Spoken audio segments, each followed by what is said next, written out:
Have you ever felt burned out, especially as you learn how to manage OCD? You are not alone.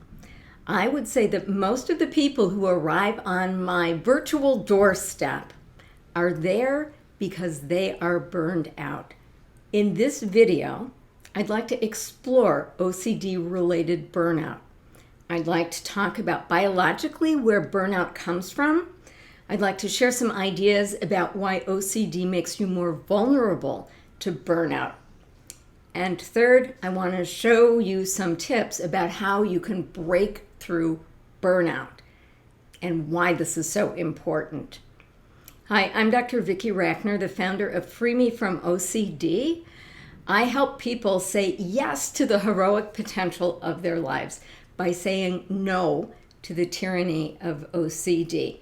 Whether you're an OCD warrior, managing the OCD-related glitch in your own brain, or you're an OCD champion, you love an OCD warrior, we've got some tips for you. OCD impacts families. So what is burnout? Well, burnout is simply running on empty.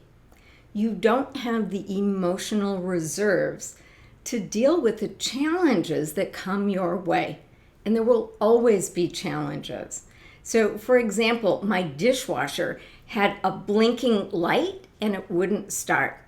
When my emotional tank is full, I say, okay, I can deal with this. I look up a YouTube video and figure out what buttons to push so that my dishwasher works again. If I'm on emotional empty, if I'm burned out, this stressor, which was maybe a 3 out of 10 on my good days, suddenly becomes a 9 out of 10.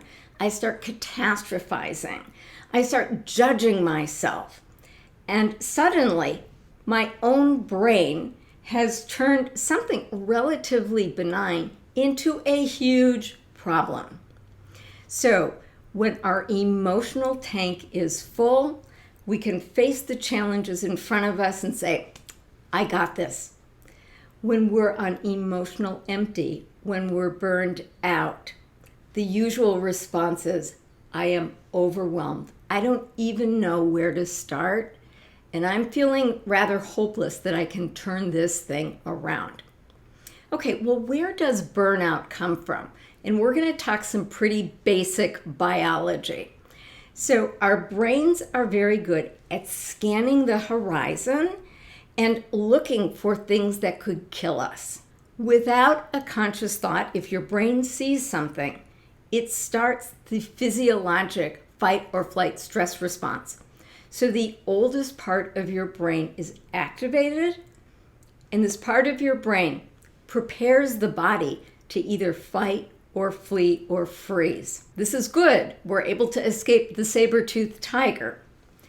However, most animals will go back down to normal. But because our species has this prefrontal cortex, the danger never goes away. Just start scrolling through your phone. Turn on the TV. Danger cells, fear cells.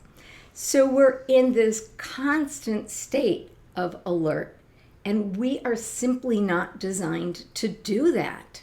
It feels bad to be stressed all the time.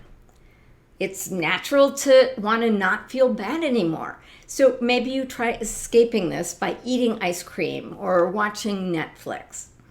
But then your mind is witnessing you avoiding these feelings and thinking, wow, this must be really dangerous. I've got to avoid this.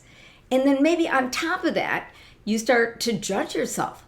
Well, I should be able to deal with this. What's wrong with me? So you can see that you can easily get from, a stressful event in your life, like the dishwasher malfunctioning, to a crisis like this is too much.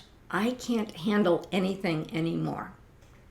Now, if OCD is in your life, you're kind of set up for burnout, and here's why. If you're managing OCD, this brain wiring glitch makes you hypersensitive and hypervigilant to danger. Your fire alarm goes off, if you will, where there's no smoke and there's no fire.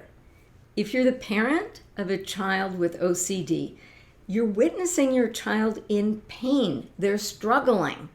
We have a biologic desire to help our kids be free of pain. So the great paradox is that even though with OCD you're more vulnerable to burnout, the problem is that you're least likely to be able to access the resources to get you out of burnout, to calm down your nervous system, to get back to a place where you feel safe. It can be done. You can break through burnout. It's not done in a day or a week. There are steps that you can take. However, let me lay out the big picture and then give you one sentence that you can use this week to help to start to break the burnout cycle. So step number 1, observe your body. When you are stressed, where can you feel it in your body? What is the sensation for you? If you're on the path to burnout, what are some of the clues that might tell you that you're approaching it? Maybe you get irritable. Maybe you snap at people. Maybe you feel completely overwhelmed. Maybe you start to feel numb. Just observing your body will help you figure out where you are. Your brain lies to you, your body does not. So your body contains really great information that you can use to get to the other side of OCD. Next, witness the thoughts that are contributing to the stress. So, for example, if you've got OCD, one of the thoughts you might hold is, I want to get rid of the obsessions and compulsions. Like, I just want to get a scalpel and just cut them out. Unfortunately, that is not based in reality. The goal of treatment is to be able to just let the obsessive voices be the background noise in your life without running your life.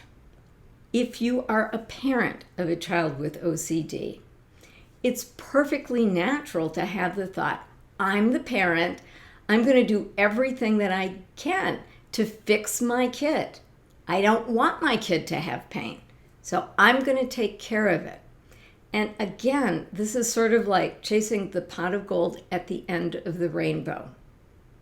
Instead, what you want to do is say, I can develop the skills and tools to get and stay connected to my child, no matter what. I can be present with their pain. I know that I'm making a difference just by being there. How do you get from this one thought to another? Well, here is a single sentence to get you started today. And the sentence is, it's so human of me.